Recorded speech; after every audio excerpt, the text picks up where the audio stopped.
Premier League Champion ဆုအတွက် D-Lab နဲ့ Konya ကိုအဓိကပြစ်မှတ်ထားလိုက်တဲ့ United ပရိသတ်အားလုံးပဲမင်္ဂလာပါခင်ဗျကျွန်တော်ရဲ့ Show Sport News ကနေပြန်လည်ပြီးတော့ကြိုးဆိုပါရစေ Manchester United တင်ကလာမယ့်ဘောလုံးရာသီမှာတော့ Premier League Champion ဆုကိုပြန်လည်ပြီးတော့ပြစ်မှတ်ထားလာဝယ်ရှိနေပါတယ်အင်္ဂလန်ထိပ်တန်းအသင်းဖြစ်တာနဲ့ညီ Premier League Champion ဆုကိုစိန်ခေါ်နိုင်ဖို့အတွက် Manchester United တင်အသင်းကိုတေချာလေးပြင်ဆင်မှုတွေပြုလုပ်လာဝယ်ရှိနေခဲ့ကြတာပါနီးပြအမိုရင်ကိုရိုင်းကလည်းတခြားသောနီးပြတွေလိုသူ့ကိုအချိန်ပေးပါအသင်းကဒဏ်ရာရသူတွေများနေလို့ပါဆိုတဲ့အကြောင်းပြချက်မျိုးတွေပေးနေကြတာမျိုးမရှိဘဲနဲ့သူ့အတွက်အချိန်တွေတိတ်ပြီးတော့မရှိတော့ဘူးဆိုတာပြောကြားထားခဲ့ပါတယ်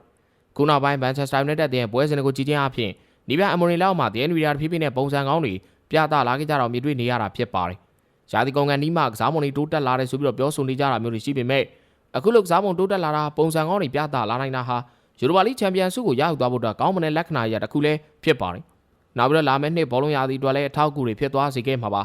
ပြောရရင်ဒီပြအမိုရင်ရဲ့ needs တွေကို United ကစားမတွေအနေနဲ့တဖြည်းဖြည်းနားလေသဘောပေါက်လာခဲ့တော့မြင်တွေ့ထားလာပြီးပေါ်တူဂီသားနီးပြကိုရိုင်းကလည်းသူ့စားခွက်အောက်မှာအဝင်နိုင်မဲ့ကစားမတွေကိုလာမယ့်နွေရာသီပြောင်းရွှေ့မှာပြစ်မှတ်ထားခေါ်ယူသွားဖို့ပြင်ဆင်နေကြတာလည်းဖြစ်ပါတယ်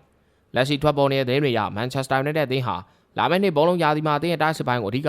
ပြင်ဆင်မှုတွေပြုလုပ်သွားဖို့ရှိနေကြလို့ပဲဆိုချင်ပါတယ်ဒီအပိုင်း Manchester United အသင်းနဲ့ပတ်သက်လို့အပြောင်းရွှေ့သတင်းတွေအတော်လေးကိုထွက်ပေါ်နေကြတာဖြစ်ပြီးတော့လက်တလောထွက်ပေါ်နေကြတဲ့ကစားမတွေကတော့ Liam Delap နဲ့ Matthias Cunha တို့ပဲဖြစ်ပါတယ်အရင်ဆုံး Liam Delap နဲ့ပတ်သက်ပြီးတော့ပြောရရင်22နှစ်သားရှိတဲ့အင်္ဂလန်သားတိုက်စစ်မှုဟာတရားသီ Ipswich အသင်းအတွက် Premier League ပွဲ30ကစားထားခဲ့ပြီးတော့သွင်းဂိုး19နဲ့ဂိုးဖန်တီးမှု2ကြိမ်ပြုလုပ်ထားခဲ့သူပါသတင်းတွေရတော့နီးပြအမိုရီယာတပည့်ရင်းဖြစ်ခဲ့တဲ့ Vida Jokic နဲ့ Osimhen တို့လိုတိုက်စစ်မှုတွေထက် Liam Delap ကိုပို့ပြီးတော့မျက်စိကျနေလို့သိရပါတယ်တချို့သောသတင်းတွေမှာတော့ Vida Osimhen ကိုသဘောကျပေမဲ့ကစားမရဲ့လာဆောင်ငွေပမာဏဟာတစ်နှစ်ကိုပေါင်9.4 သန်းရှိလာနိုင်တဲ့အတွက်အသင်းမှာလာစားများတဲ့ကစားမတွေကိုရှော့ချသွားဖို့ပြင်ဆင်နေတဲ့ Manchester United အတွက် Osimhen ကိုခေါ်ယူဖို့အတွက်အဟန့်တားတစ်ခုလိုဖြစ်နေရလို့သိရပါတယ်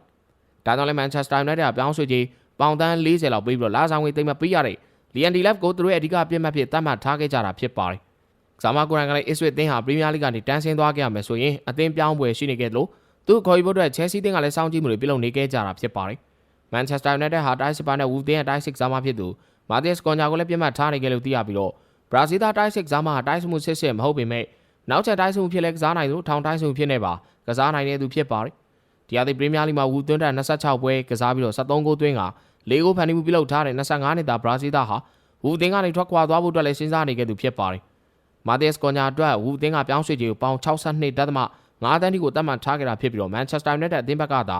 ခေါ်ယူသွားမယ်ဆိုရင်ပေါင်သန်း60ဝန်းကျင်နဲ့ခေါ်ယူသွားနိုင်ပွဲရှိနေကြတာဖြစ်ပါတယ်။ Manchester United အဆိုပါကစားမ2ယောက်စလုံးခေါ်ယူသွားဖို့ပြင်ဆင်နေကြကြပဲဖြစ်ပါတယ်ခင်ဗျာ။ဟုတ်ကဲ့ပါဒီဗီဒီယိုလေးကတော့လောက်ပါပဲခင်ဗျာ။နောက်ဗီဒီယိုဒီမှာလည်းအားကစားနဲ့ပတ်သက်တဲ့သတင်းကြောင်းတွေကိုတင်ဆက်ပေးသွားမှာဖြစ်လို့လောက်ချီကြဖို့လည်းဖိတ်ခေါ်ပါရစေ။ကျွန်တော်ရဲ့ page လေးကို like and follow မနေရသေးဘူးဆိုရင်နှိပ်သွားကြဖို့တောင်းဆိုပါရစေခင်ဗျာ။စုံလီကြည့်ပြအတွက်လည်းအားလုံးကိုကျေးဇူးတင်ပါတယ်။